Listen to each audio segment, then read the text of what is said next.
The Sixers take on the Hornets, 7 o'clock Eastern start time. Philadelphia's -7, totals 219.5. And following a pretty lackluster day on my website yesterday, we are still 4-0 in our last 4 NBA tier package picks on BrockPage.com. We're also hitting at 78% in our last 18 NBA tier package picks in that very same category. And if you want to see which one of these free YouTube picks on my channel that I'm actually betting on personally, there's only one way to do that, and that's to sign up for a membership on my website at BrockPage.com. We currently have over 810 members who are signed up and active on that safe and secure website. Now, the Sixers are averaging only 103 points a game on the road this season, bottom 3 in the NBA in offensive rebounding as well. Meanwhile, defensively, Philly's had a pretty tough time guarding the 3 ball. They're currently in the bottom 10 in defensive 3-point percentage. They're taking on a Charlotte team who still got a win over Atlanta yesterday despite their COVID outbreak. And as a matter of fact, the Hornets play their best basketball in the Queen City. They're 7-2 straight up at the Spectrum Center, 78% against the number in those home games. Miles Bridges is still healthy and in the lineup. He's scoring over 20 points a game, along with 7 rebounds, 3 assists. Meanwhile, Gordon Hayward is drilling 40% of his three-pointers, 17 points a game and 4 rebounds for Hayward. The Hornets score more points per contest than any other team in basketball. They're also drilling nearly 42% of their three-pointers as a team in front of their home fans. Now, injury-wise, Plumlee, Rozier, McDaniels, and Ball, they're all still out with the virus. Meanwhile, Tobias Harris is questionable for the Sixers.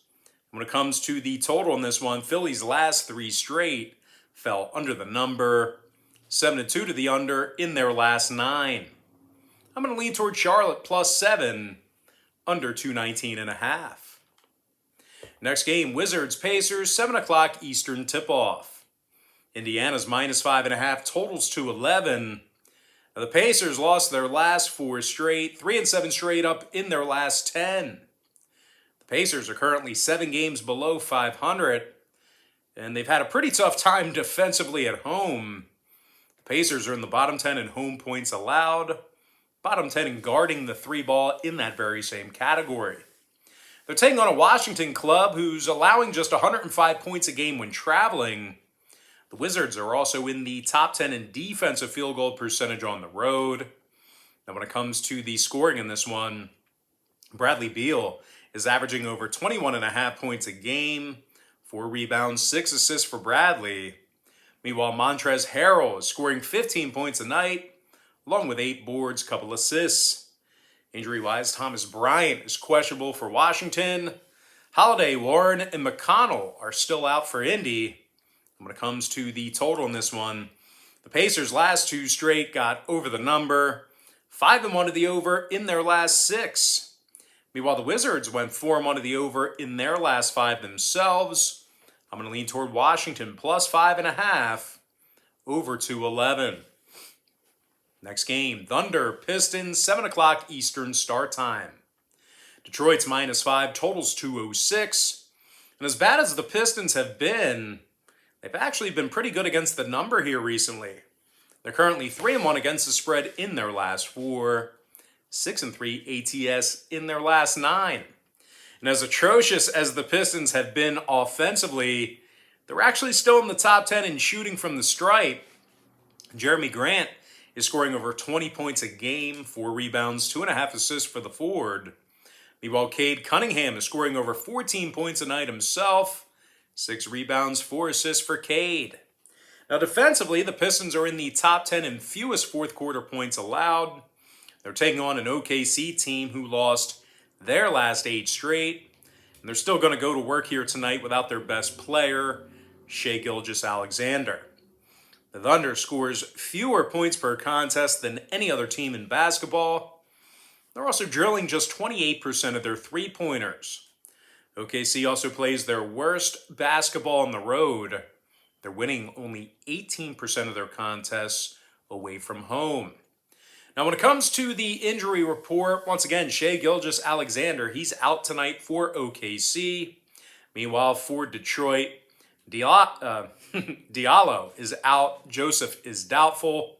And when it comes to the total in this one, 4 out of Detroit's last 6 fell under the number. The Pistons are also 60% to the under at the Little Caesars Arena. Meanwhile, OKC's 8-3 to the under when traveling this year. 64% to the under for the entire season. I'm going to lean toward Detroit, -5, under 206. Next game, Grizzlies, Heat, 7:30 East. Miami's -5, totals 214. Despite their recent struggles, Miami's still playing some pretty good basketball at home. They're 6-3 straight up at the FTX Arena, 6-3 against the spread in those home games. The Heat, well, they give up just 102 points a game on their home court, and they're leading the entire NBA in home defensive rebounding. Now, scoring-wise, Tyler Hero's averaging over 21 points a night, 5 rebounds, 3 assists. Hero's also making nearly 40% of his three-pointers. Meanwhile, Kyle Lowry's dropping over a dozen a game along with 4 boards. Miami's in the top 10 in offensive field goal percentage at home. They're taking on a Memphis squad who gives up 112 points a game. They're letting their opponents make nearly 40% of their three-pointers against them when they travel. The Grizzlies are in the bottom 10 in defensive field goal percentage, bottom 3 in guarding the 3-ball. Meanwhile, offensively, Memphis averages only 103 points a game on the road. Now, injury-wise, Anderson and Merrill are out. Clark and Williams are questionable. Meanwhile, for the Heat, Adebayo's still out. Butler's questionable. When it comes to the total on this one, Miami's 5-1 to the over in their last 6. 63% to the over for the entire season. Meanwhile, the Grizzlies went 80% to the over in their last 10 themselves. 8-2 to the over in their last 10 against Miami. I'm going to lean toward the Heat, -5, over 214. Next game, Hawks, T-Wolves, 8 o'clock Eastern tip-off. Minnesota's -2, totals 221.5. But despite being favored in this one, Minnesota's lost their last 2 straight, and they may have to go to work without Karl Anthony Towns. The big man's questionable with a bruised tailbone. As a matter of fact, the T-Wolves have several key players on the injury report. Beverly, Russell, Noel, and McDaniels, they are all questionable for tonight's contest. Minnesota shot the ball quite poorly this season. They're in the bottom 3 in offensive field goal percentage at home. They're also in the bottom 10 in shooting the 3-ball. Meanwhile, on the other end of the court, Minnesota's really struggled to rebound defensively. They're taking on an Atlanta team who still got the W in 7 out of their last 10 despite their recent struggles. The Hawks average 111 points a game, and they rank in the top 3 in drilling the 3-ball. John Collins is making 41% of his three-pointers, 17 points a game, and 7 rebounds for Collins. Meanwhile, Trae Young is scoring over 26 points a game, along with 3 rebounds, 9 assists.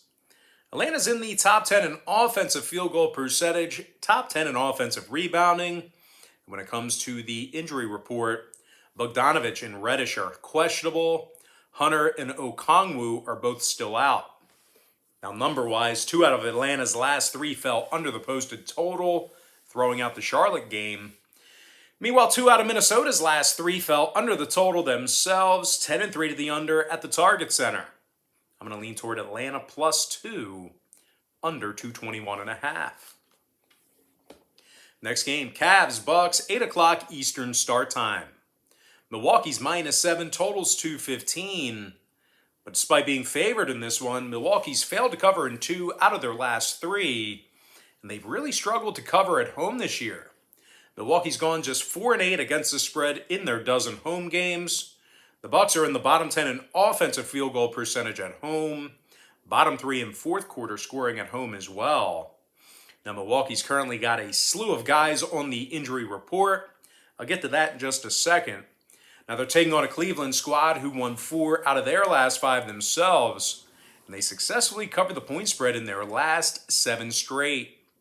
Cleveland plays their best basketball on the road. They're 8-4 straight up when traveling, 10-2 against the spread in those dozen road games. Cleveland allows just 101 points a game away from home. They're also holding their opponents to just 32% shooting from three land in that same category. Now, scoring-wise, Darius Garland is averaging just about 20 points a game, 2 rebounds, 7 assists for the guard. Garland's also drilling nearly 40% of his three-pointers. Meanwhile, Jared Allen is scoring over 16.5 points a night himself, along with 11 boards. Cleveland's in the top 10 in offensive field goal percentage on the road, top 10 in shooting the three ball in that same category. Now, injury-wise, Windler's questionable for Cleveland. Meanwhile, for Milwaukee, Hill, Cousins, Giannis, and Allen, they are questionable for them. Lopez and Ojale are both still out as well. When it comes to the scoring in this one, Milwaukee's 9-3 to the under at the Fiserv Forum. They're also 63% to the under for the entire season. Meanwhile, the Cavs are 15-9 to the under for the entire season themselves. 7-3 to the under in their last 10 meetings with Milwaukee. I'm going to lean toward Cleveland +7, under 215. Next ball game, Nuggets, Bulls, 8 o'clock Eastern tip-off. Chicago's -4.5, totals 216. Chicago's on a 3-game winning streak, 6-3 against the spread in their last 9. And speaking of the spread, the Bulls are one of the best covering teams in the NBA. They're 16-8 against the number for the entire season, and that's good for 67% in that category. The Bulls have also been very good defensively. They're allowing just 104 points per contest at home, and they're in the top 10 in home defensive field goal percentage. Now, scoring-wise, DeMar DeRozan's dropping 26 points a game, 5 rebounds, 4 assists for the forward. Meanwhile, Zach LaVine scoring over 25.5 points a game himself, 5 rebounds, 3 assists for Zach. The Bulls are in the top 10 in scoring, top 5 in shooting the three ball. They're taking on a Denver team who lost 7 out of their last 9, and they covered in just 22% of those ball games. As a matter of fact, the Nuggets played their worst basketball on the road. They're just 4-7 straight up when traveling, and they're dead last in the NBA in road offensive rebounding. And speaking of offense, or lack thereof, Denver's averaging only 104 points per contest for the entire season. Now, injury-wise, Rivers, Bol, and Highland are out with the virus. Dozier and Porter out for the season. Meanwhile, for the Bulls, White and Green are out. Caruso is questionable. Chicago's 6-5 to the under at home. 4-2 to the under in their last 6 against a Northwest divisional opponent. I'm going to lean toward Chicago, -4.5, under 216. Next game, Spurs, Suns, 9 o'clock Eastern start time. Phoenix is -8, totals 217.5. But as good as the Suns have been, they failed to cover in their last 2 straight. Certainly a different team without Devin Booker. And speaking of injuries, Kaminsky and Saric are both still out, and definitely Nader is also out with a knee. And although the Suns do a whole lot right, they did fail to cover the point spread in 6 out of their last 10 meetings with San Antonio. They've also struggled defensively in a few areas. They're currently in the bottom 10 in defensive rebounding, bottom 10 in guarding the three ball at home. Now they're taking on a Spurs team who's on a 4-game winning streak, and they went 5-1 against the spread in their last 6. San Antonio is doing a pretty good job defensively when traveling. They're allowing just 103 points per contest in their road games. When it comes to the scoring in this one, DeJounte Murray's averaging nearly 20 points a game, along with 8 rebounds, 8 assists. Meanwhile, Keldon Johnson is scoring 14 points a game himself, along with 6 rebounds, a couple assists as well. The Spurs are currently in the top 5 in the league in offensive field goal percentage. Now, injury-wise, Vassell and Bates-Diop, they're both questionable for San Antonio. When it comes to the total in this one, San Antonio, their last 4 straight fell under the number. 6-2 to the under in their last 8. The Spurs are also officially 9-2 to the under in their road games. I'm going to lean towards San Antonio plus 8, under 217.5. Next game, Clippers, Blazers, 10 o'clock Eastern tip-off. LA's minus 3, totals 216. The Clippers lost 4 out of their last 5 ball games, 3 and 7 straight up in their last 10. And out of those 10 contests I just mentioned, the Clippers have successfully covered the point spread in just 20% of those contests. The Clippers are one of the worst rebounding teams in the league. They're in the bottom 3 in both offensive and defensive rebounding on the road. They're also letting their opponents drill nearly 40% of their three-pointers against them when they travel. They're taking on a Portland squad who plays really well at the Moda Center. They're 10-3 straight up in front of their home fans. Top 10 in home scoring. CJ McCollum scoring over 20.5 points a night. 4 rebounds, 4.5 assists for CJ. McCollum's also draining nearly 40% of his three-pointers. Meanwhile, Norm Powell scoring 16 points per contest himself, along with a couple of boards. Powell's also drilling over 43% of his three-pointers as well. Now, injury-wise, Lillard is still out. Simons is also out, and Little is questionable. Meanwhile, for LA, Batum and Preston are both still out for them. When it comes to the number in this one, 3 out of LA's last 4 got over the posted number. Meanwhile, Portland went 60% to the over in their last 10. I'm going to lean toward the Blazers plus 3, over 216. Next and final matchup, it is going to be Magic versus the Warriors, 10 o'clock Eastern tip-off. Golden State's minus 14.5, totals 219. The Warriors are 12-2 straight up at home, 11-3 against the number in those home games. The Warriors lead the NBA in fewest points allowed per contest. They're also the league leaders in defensive field goal percentage. Now, scoring-wise, Steph Curry is dropping 27.5 points a game, 5 rebounds, 6.5 assists for Steph. Curry's also drilling 41% of his three-pointers. Meanwhile, Andrew Wiggins is scoring over 18 points a game himself, along with 4 rebounds. And speaking of scoring, Golden State's in the top 3 in offensive points per game, top 3 in shooting the 3-ball. They're taking on an Orlando team who lost 8 out of their last 9 themselves, and they're averaging just 100 points a game. Matter of fact, Orlando's in the bottom 3 in scoring on average per contest, bottom 3 in shooting the 3-ball. Now, injury-wise, Moore and Carter Williams are out for Orlando. Meanwhile, for Golden State, Iguodala's out with a knee. And when it comes to the total in this one, Orlando saw their last 2 straight get over the number. 8-6 to the over on the road this season.